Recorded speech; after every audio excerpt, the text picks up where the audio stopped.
العلاقات الوشيجة دي على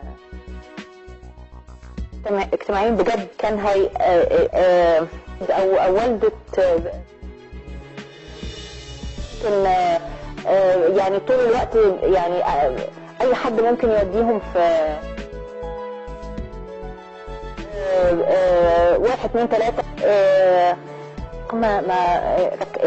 يعني وبنحترمكم وبنحترم المشاهد لغايه ما نلتقي ان شاء الله. جملة مفيدة مع منى الشاذلي من السبت الأربعاء.